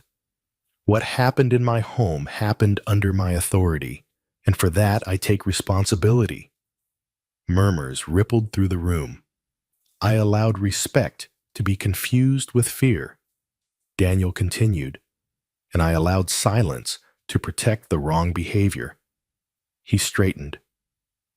"From today onward, Okoye Developments will operate under one rule: no one is untouchable. Not managers, not executives, not me." The room erupted in applause. Later that day, Daniel visited the staff quarters. Aisha froze when she saw him approach. "Sir," she said quickly, lowering her head. Daniel raised a hand gently. "Look at me." She did. "Thank you," he said simply, "for your courage." Aisha's eyes filled with tears. "I was afraid." "I know," Daniel replied, "and I'm sorry you ever had to be." That evening, Daniel found his mother in the kitchen of all places helping prepare dinner. "Mom," he protested lightly, "you don't have to do this anymore." Margaret smiled. "I want to. Service should never feel like punishment." Daniel watched her quietly, then said, "I don't trust myself anymore." Margaret paused. "Why?" "Because I miss so much," he admitted. "I don't know how to choose right." Margaret turned to face him fully. "Wisdom is not the absence of mistakes," she said. "It is the humility to learn from them." Daniel nodded slowly. Days later, Vanessa appeared again, but not in person. A letter arrived. It was short, bitter, defensive. "You think you've won, but people like me always rise again." Daniel read it once, then handed it to his mother. Margaret read it calmly and placed it aside. "Bitterness is a heavy burden," she said. "Let her carry it alone." Daniel realized then that his mother had already moved on, not from the pain, but beyond it. That realization changed him. He began to notice things he had ignored before. How cleaners arrived earlier than executives. How drivers waited long after meetings ended. How security guards stayed alert through the night. He began greeting them by name, listening, asking.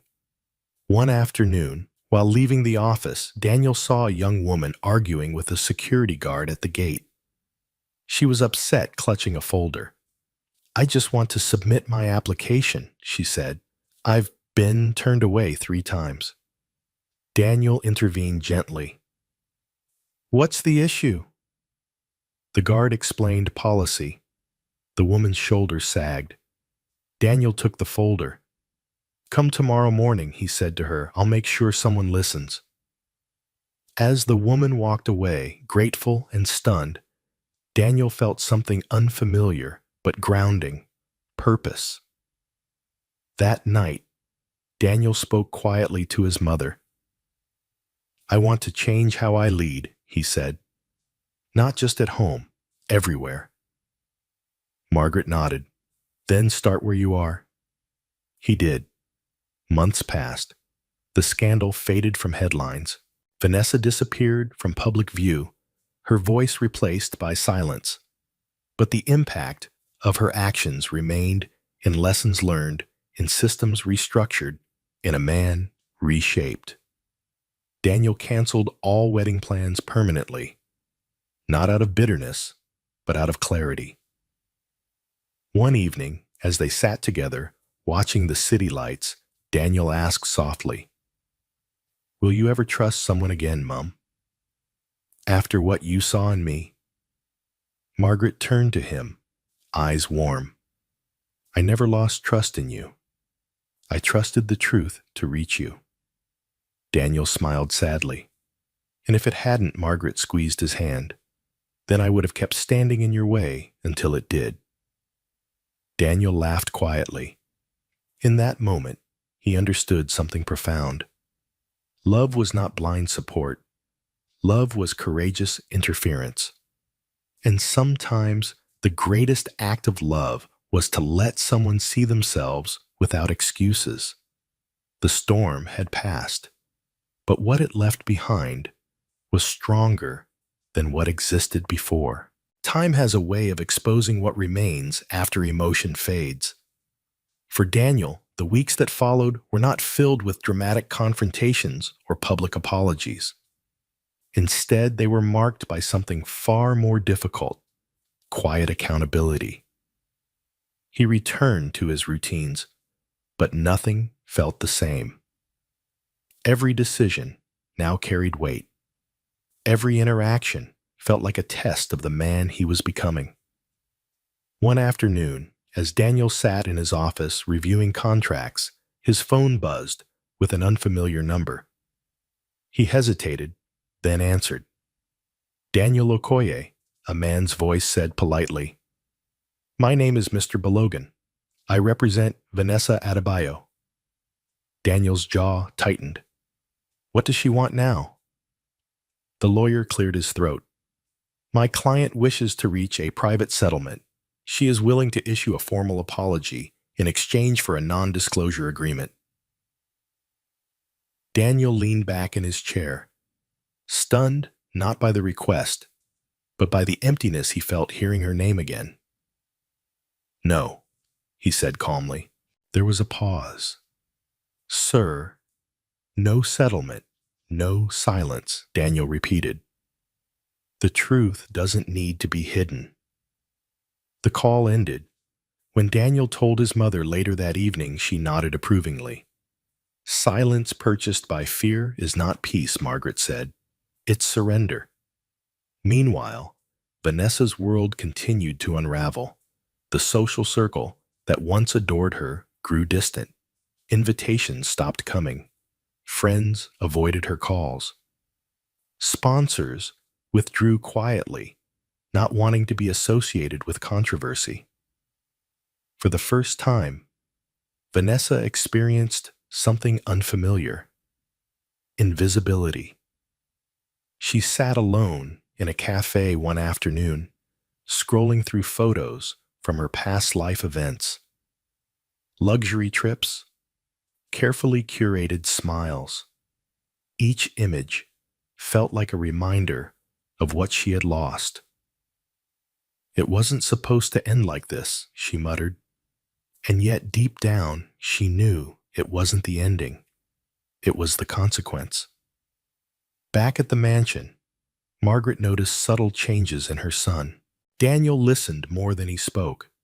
He paused before making decisions. He questioned his instincts instead of assuming they were right. One evening, Daniel joined his mother in the garden again. "Mom," he said quietly, "do you believe people can change?" Margaret considered the question carefully. Yes, but only if they stopped defending who they were. Daniel nodded slowly. "I keep thinking about Vanessa," he admitted. "Not with anger, with confusion." Margaret smiled gently. "Confusion is the doorway to growth." Daniel exhaled. "I'm afraid of repeating the same mistake." Margaret placed a hand on his shoulder. "Fear that teaches is wisdom.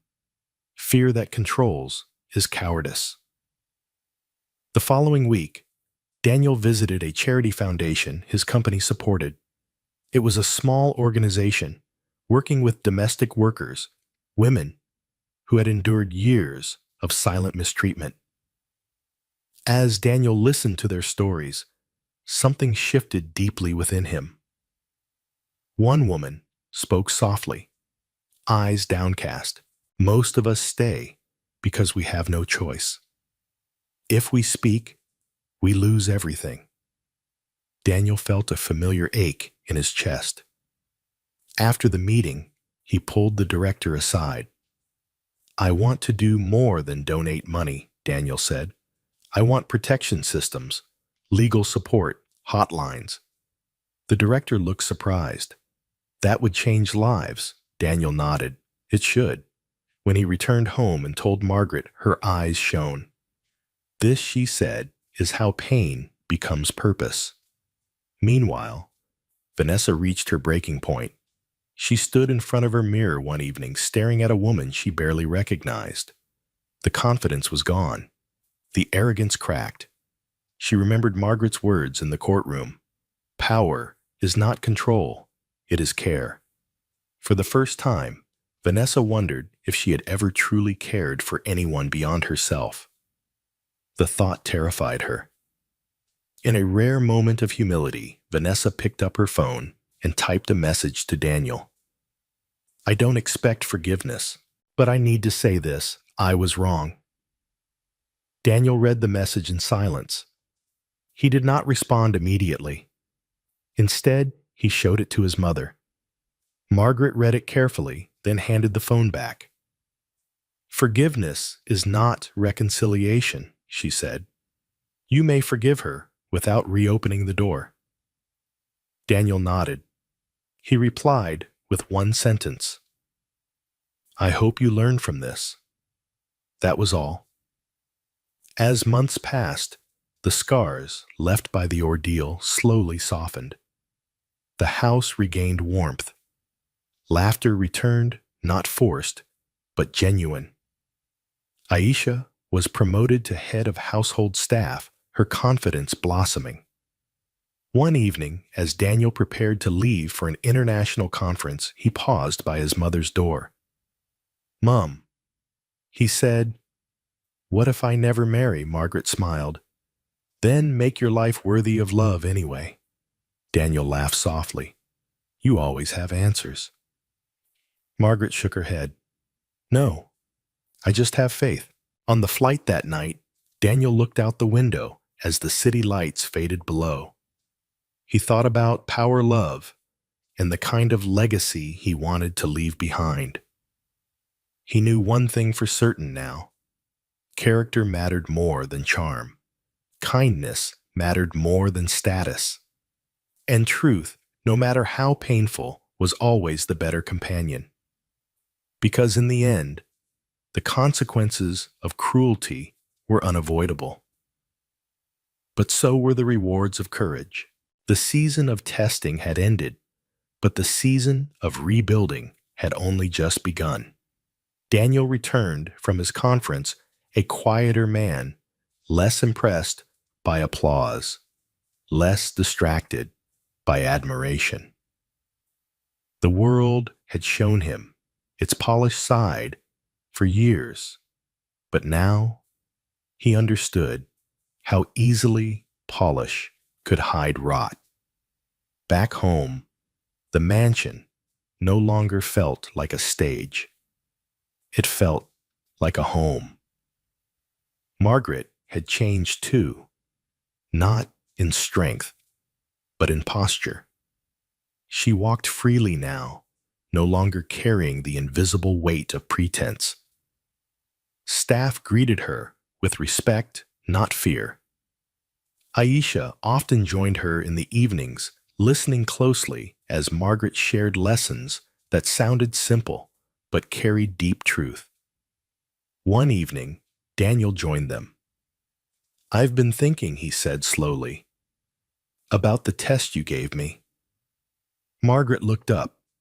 "It was never a test for you alone." Daniel nodded. "It tested who I chose to listen to, who I protected, who I ignored." He paused. "I failed at first." Margaret smiled gently. "Failure is only permanent when pride refuses to learn." Daniel exhaled relief, softening his shoulders. Later that week, Daniel made a public announcement, not about his private life, but about values.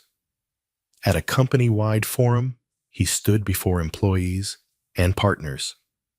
"From this day forward," he said, "Okoye developments will be measured not only by profit, but by how we treat the least powerful among us."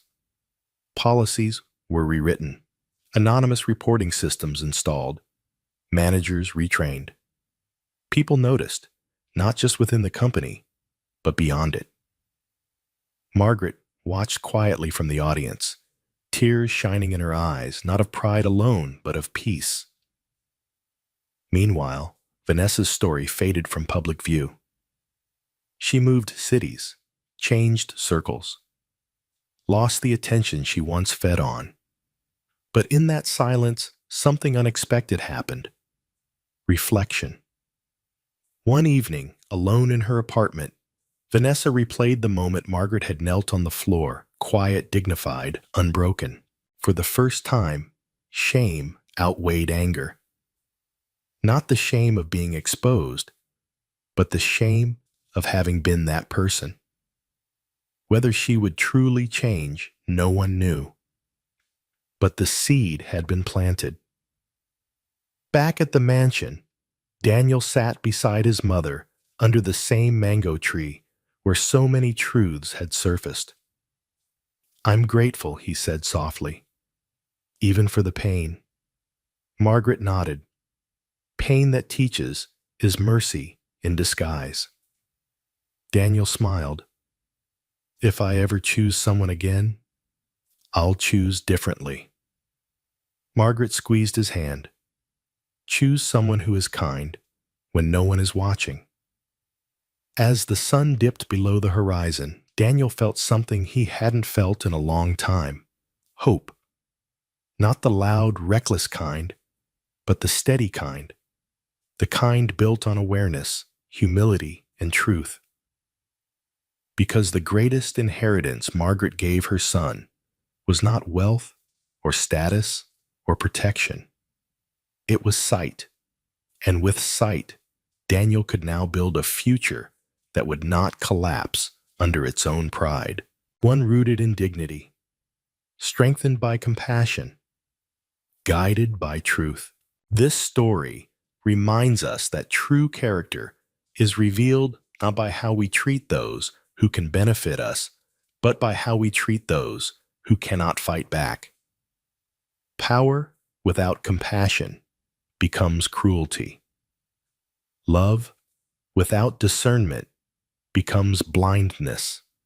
And silence when it protects wrongdoing, becomes a form of betrayal. Kindness is not weakness. It is strength in its purest form. And truth, no matter how long it hides, always finds a way to surface. Sometimes through pain, sometimes through courage, and sometimes through the quiet sacrifice of those who love us enough to intervene. If this story touched your heart, ask yourself, how do I treat people when I think no one important is watching? What kind of legacy am I building through my actions, not my words? Share your thoughts in the comments below. Your voice matters here. And if you believe stories like this can change hearts and open eyes, don't forget to subscribe to the channel and walk this journey of truth, hope, and humanity with us.